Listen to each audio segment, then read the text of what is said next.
Morning, guys, it's me again, and this is the day after I picked up the load for Ackworth, Georgia. That would be April the 2nd, and it's been a little up and down.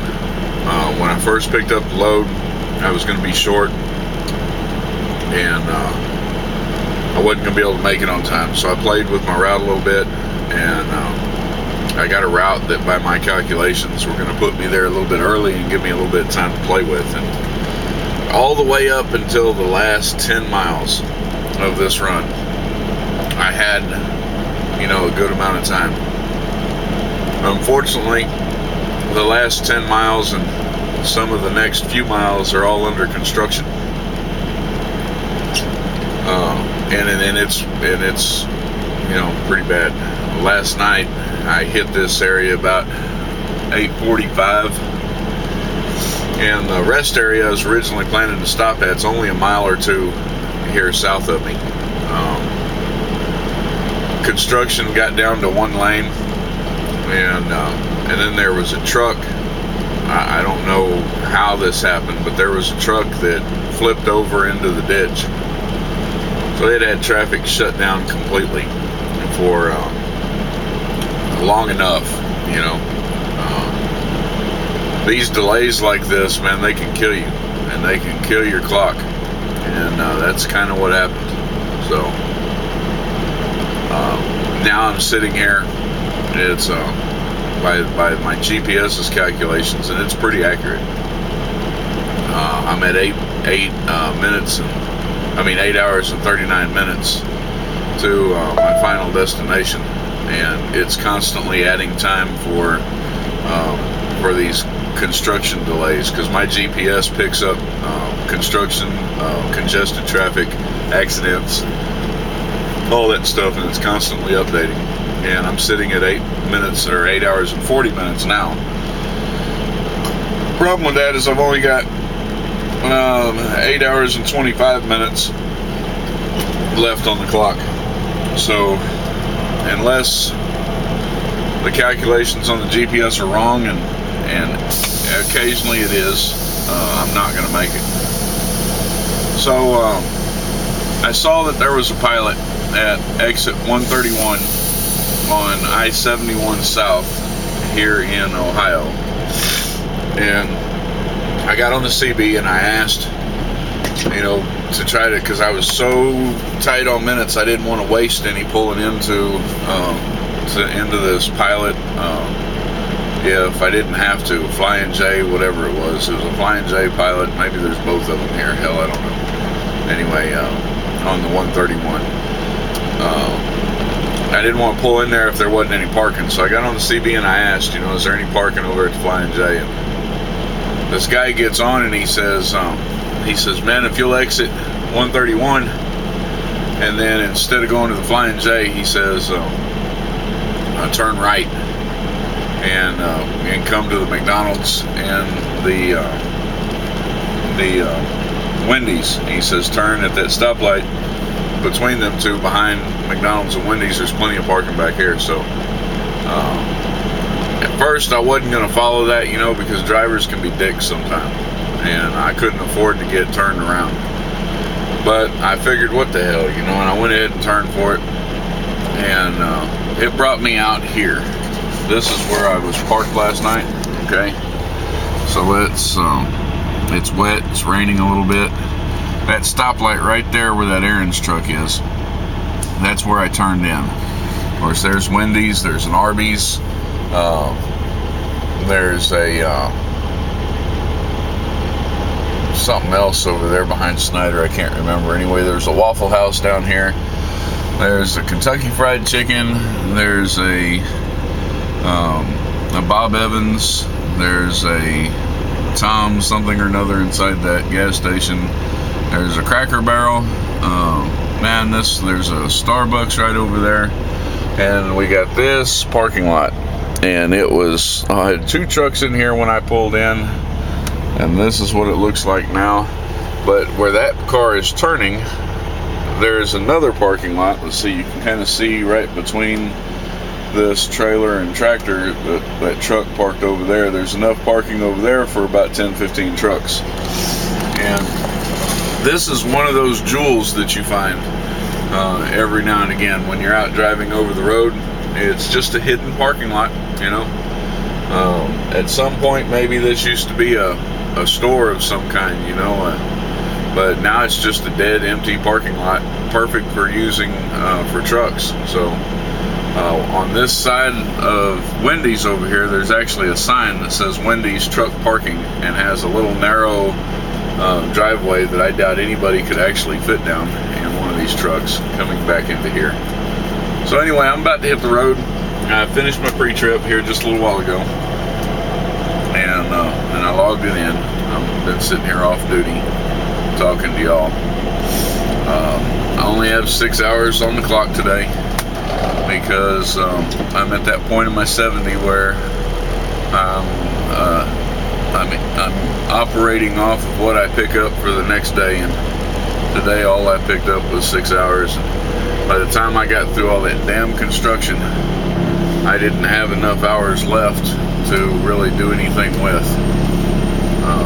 I'll stop right here while this truck gets through, and I'll turn this around and show you what we got here.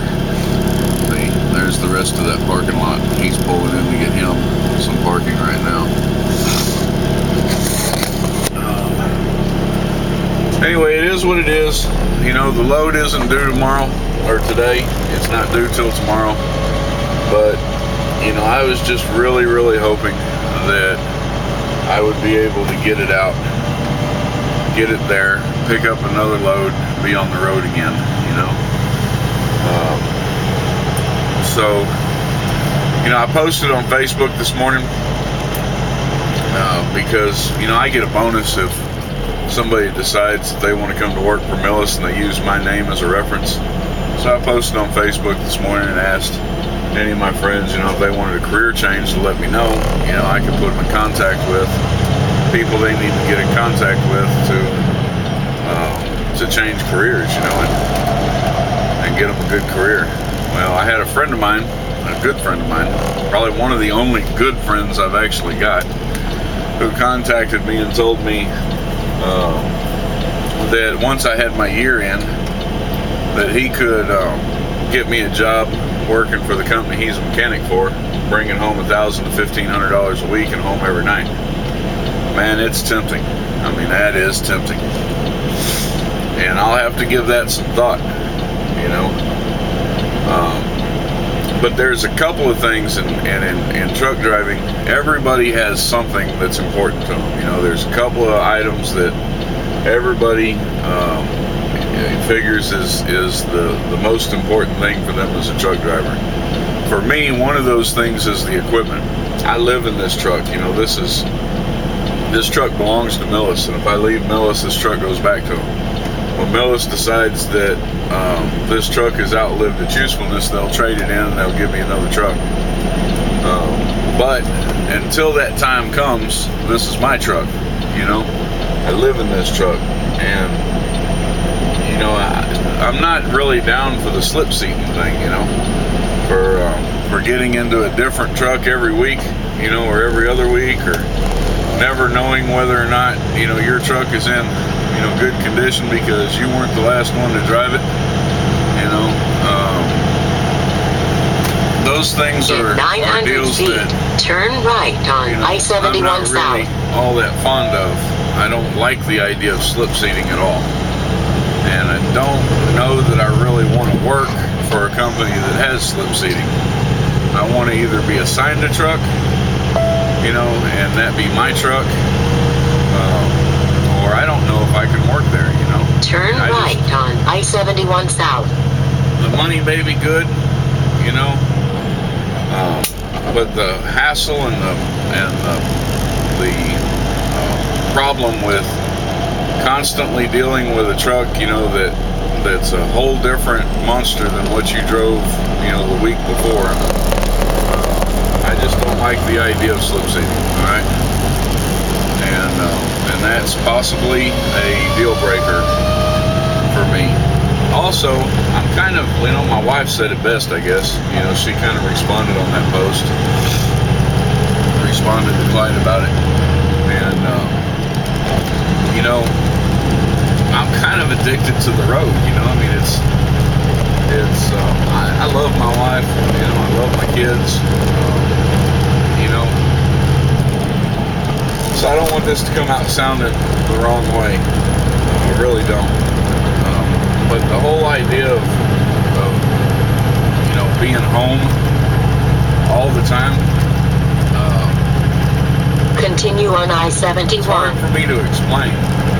You know, the over-the-road stuff is what I like. You know, I mean, I love this. Dealing with, you know, if I had to deal with the traffic in Fort Worth and Dallas all the time, man, I'd probably hate my job. You know, and if all I did was drive around these cities, you know, and this area around Texas, you know, I'd hate this job, I think. For me, it's the travel. You know, I mean, I've said it before. You've seen the video.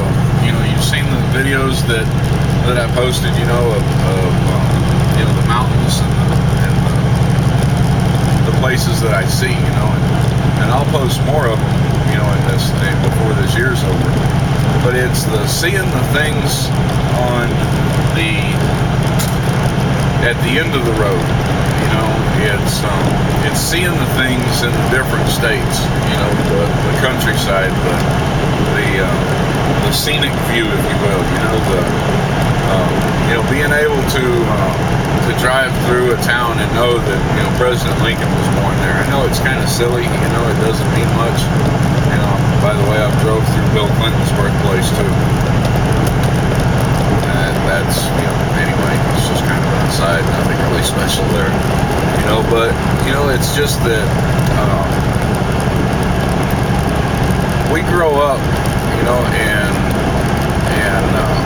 we live in this little bubble, you know, in a little area. You know, some people have never even been out of their immediate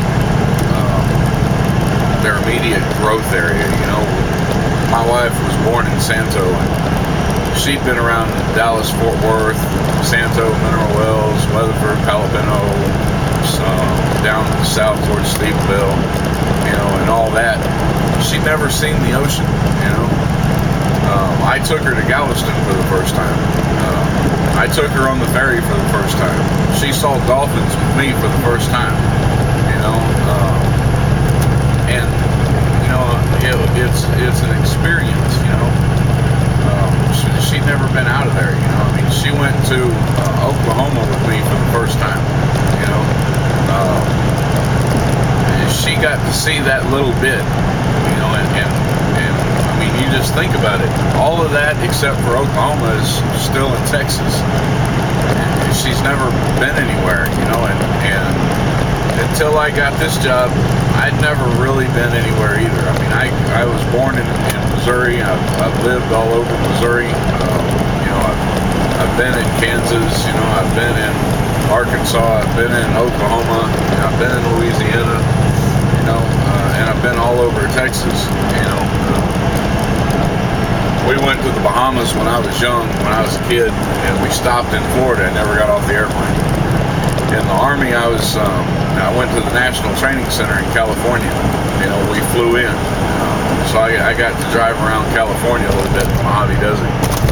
But other than that, I've never been out of Texas, you know, so I've been able to see, you know, in just the short time that I've worked for Millis, I've been able to see almost every one of the states.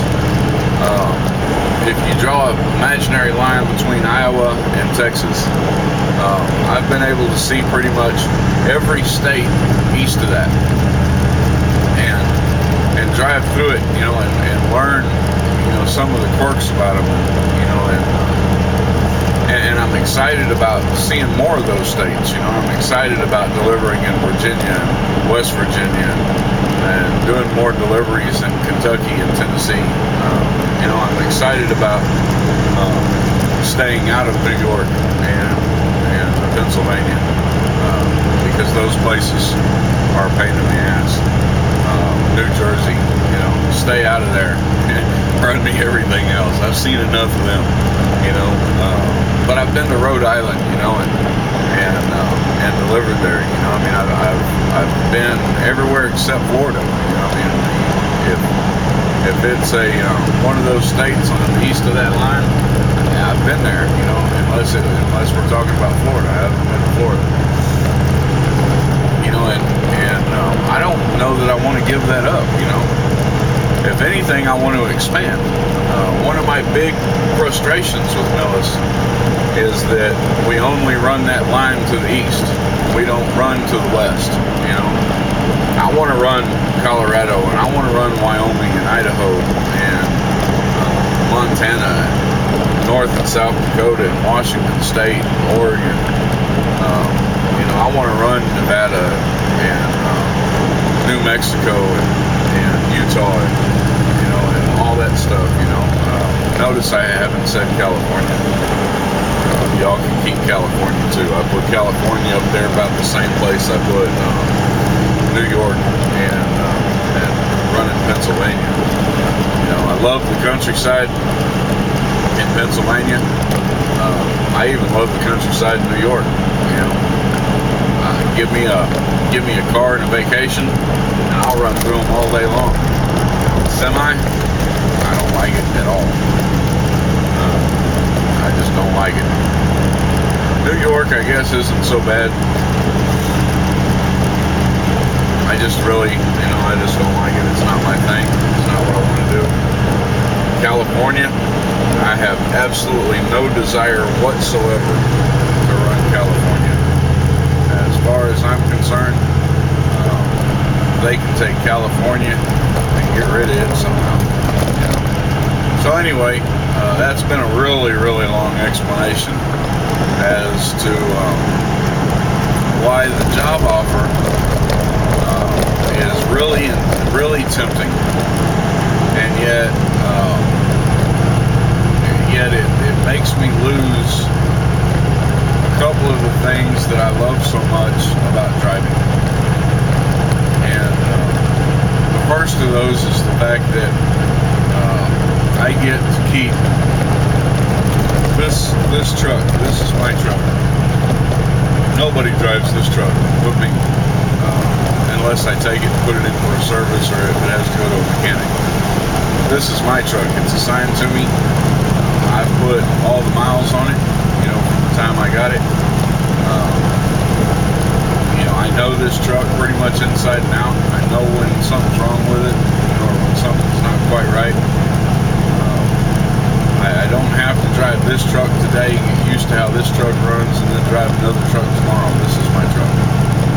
And 2091, you know, that'll be my truck until they trade it in. You know, and the second thing is, I don't know that I want to stick around driving nothing but Texas. You know, I mean, I love my family. You know, I love the boys. You know, in a way, I wish I could see them every day and every night.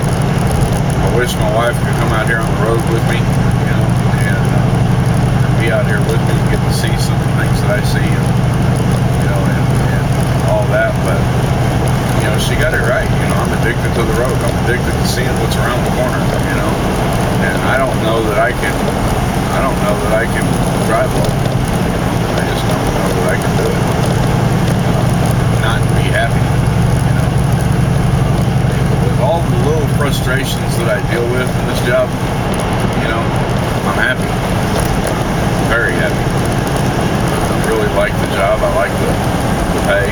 And if I leave this company for some reason to go somewhere else, hold on one second. Hey there, flatbed, pulling that brake, you got me.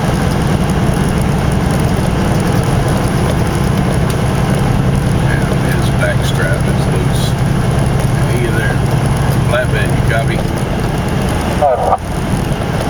Hey, if you copy, your back strap is loose. It's flat, but you're about to lose it. Copy that. All right.